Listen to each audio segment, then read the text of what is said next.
येथील श्री साईबाबा मंदिराचा 38वा वर्धापन दिन सोहळा 23 ते 25 नोव्हेंबर या कालावधीत भक्तिमय वातावरणात मोठ्या उत्साहात साजरा करण्यात येत आहे।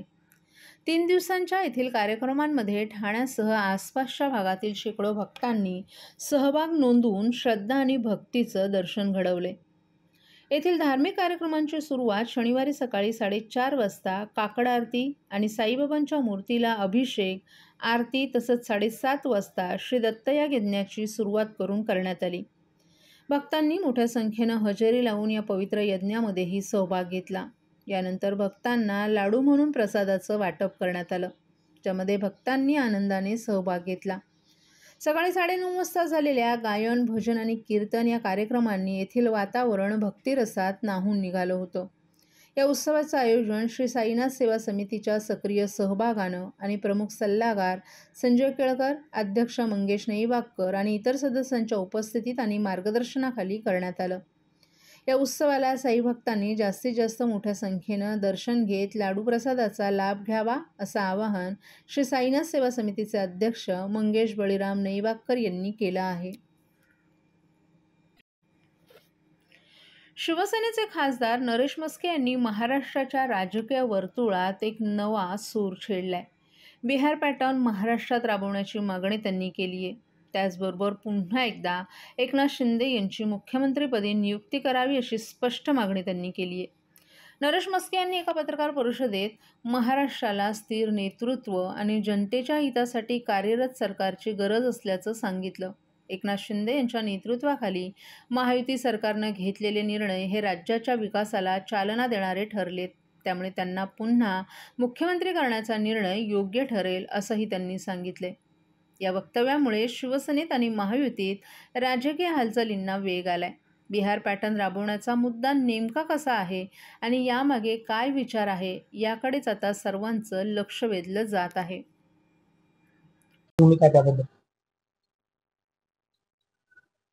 या ज्या आता काही विधानसभेच्या निवडणुका झाल्या, माननीय मुख्यमंत्री एकनाथ शिंदे साहेब यांच्या नेतृत्वाखाली या लढल्या गेल्या आणि महायुतीचे नेते एकनाथ शिंदे साहेब यांच्या गळ्यात मुख्यमंत्री पदाची माळ घालतील असा आम्हाला ठाम विश्वास आहे।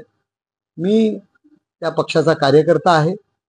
माझ्या पक्षाचे नेते एकनाथ शिंदे साहेब आहेत आणि कार्यकर्ता म्हणून मला असं वाटतं की माझा नेता मुख्यमंत्री व्हावा, एकनाथ शिंदे साहेब हे मुख्यमंत्री व्हावे असं मला हे प्रामाणिकपणे वाटतंय। बिहारमध्ये ज्या पद्धतीने नितीश कुमार यांच्या गळ्यात मुख्यमंत्र्यांची माळ घातली गेली, त्यांची संख्या कमी होती तरी सुद्धा त्यांना मुख्यमंत्रीपद महायुतीने, लोकशाही आघाडी सरकारने, एनडीएने त्यांच्या गळ्यात त्या पद्धतीने माळ घातली। त्याच पद्धतीने माननीय मुख्यमंत्री एकनाथ शिंदे साहेब यांना मुख्यमंत्रीपदी जाहीर करतील असा आम्हाला ठाम विश्वास आहे। हरियाणामध्ये जे सैनी म्हणून जे मुख्यमंत्री केलेले आहेत त्यांच्या नेतृत्वाखाली त्या निवडणुका लढल्या गेल्या, त्याच पद्धतीने माननीय मुख्यमंत्री एकनाथ शिंदे साहेब यांच्या नेतृत्वाखाली ही महाराष्ट्रातील निवडणूक लढली गेली। त्याच पद्धतीने ज्यांच्या नेतृत्वाखाली निवडणुका लढल्या जात आहेत त्यांनाच मुख्यमंत्रीपद बहाल केलं जातं हा एक उदाहरण भारतीय जनता पार्टीने दिलेलं आहे, एनडीएने दिलेलं आहे। हेच पॅटर्न आमच्या महाराष्ट्रात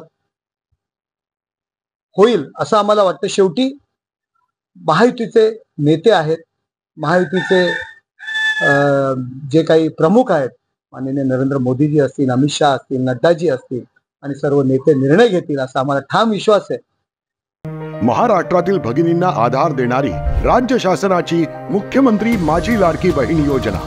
या योजनेअंतर्गत अल्प उत्पन्न गटातील 21 ते 65 वयोगटाच्या भगिनींना मिळणार दरमहा 1500 रुपयाची मदत। अर्ज करण्यासाठी 31 ऑगस्ट 2024 पर्यंत मुदतवाढ। कुटुंबाचं वार्षिक उत्पन्न 2.5 लाख रुपयांपेक्षा कमी असलेल्या महिला पात्र। कुटुंबाकडे पिवळं किंवा केशरी रेशन कार्ड असल्यास उत्पन्नाचा दाखला आवश्यक नाही।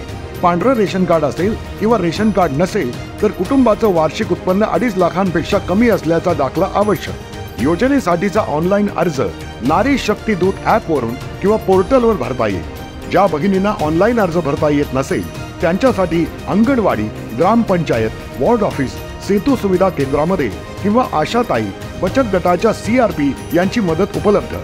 आता आपल्याला अभिमानाने म्हणता येईल, सुखी आणि सुरक्षित आहे माझी लाडकी बहीण।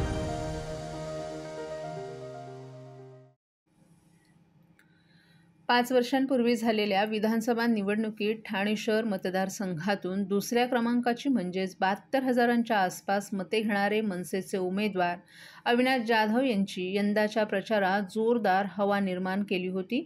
मात्र असं असलं तरी निकालात त्यांची पीछेहाट झाल्याचंही समोर आले।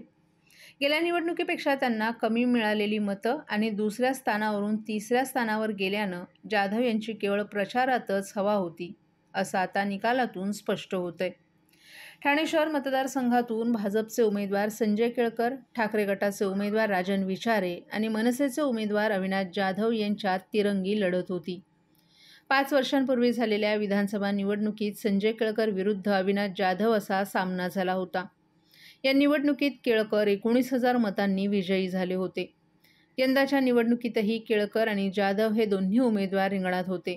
त्यातच या मतदारसंघातून 2009मध्ये आमदार राहिलेले ठाकरे गटाचे उमेदवार राजन विचारे हे देखील निवडणुकीच्या रिंगणात उतरले होते। या तिरंगी लढतीमुळे निवडणुकीची रंगत वाढली होती। अविनाश जाधव यांनी वेगवेगळ्या पद्धतीनं प्रचार केला होता। ठाणे स्थानकात फलक हातात घेऊन त्यांनी प्रचार केला होता आणि एकदा निवडून देण्याची संधी मागितली होती। मनसे प्रमुख राज ठाकरे यांच्या 2 जाहीर सभाही झाल्या होत्या, तर शर्मिला ठाकरे यांनीही चौक सभा घेतल्या होत्या। एकूणच प्रचारातील वातावरण निर्मितीमुळे मनसेची प्रचारात हवा दिसून येत होती। जाधव हेच बाजी मारतील आणि पराभूत झाले तर विचारे यांच्यापेक्षा जास्त मतं घेतील अशा चर्चाही रंगल्या होत्या। प्रत्यक्षात निकालानंतर मनसेची प्रचारात केवळ हवाच असल्याचं स्पष्ट झाले। राज्यात महायुतीला विधानसभा निवडणुकीत मिळालेल्या अभूतपूर्व प्रतिसादाचा फायदा उचलण्यासाठी मागील काही वर्ष रखडलेल्या ठाणे महापालिकेच्या निवडणुकीसह राज्यातील महापालिका आणि नगरपालिकांच्या निवडणुकीचा बिगुल राज्य सरकार वाजवण्याच्या तयारीत आहे। लवकरच निवडणुकांच्या तारखा जाहीर होण्याची शक्यताही व्यक्त केली जाते।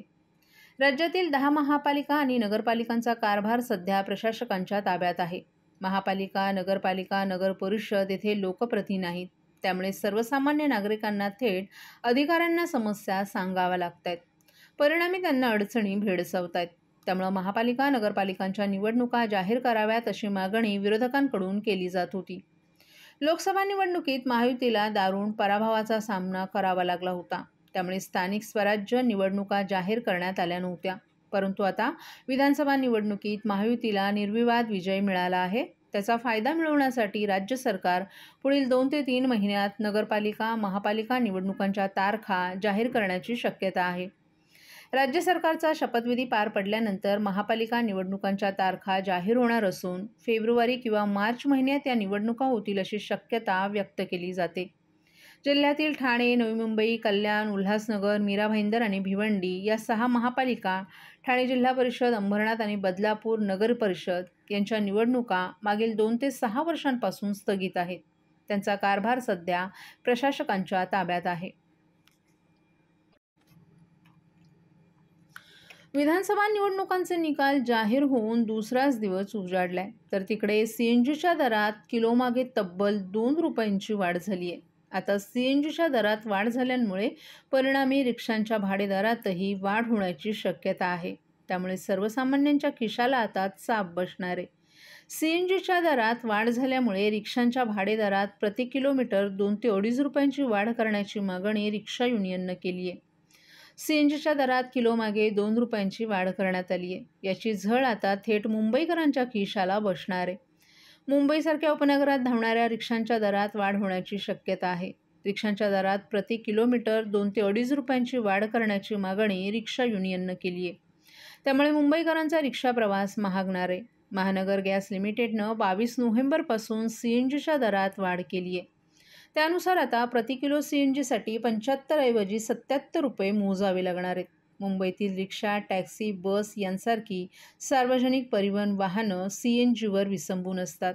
त्यामुळे या वाहनांना CNGसाठीचे अधिक पैसे मोजावे लागणार असून त्यांचा भुर्दंड मुंबईकरांना सोसावा लागेल।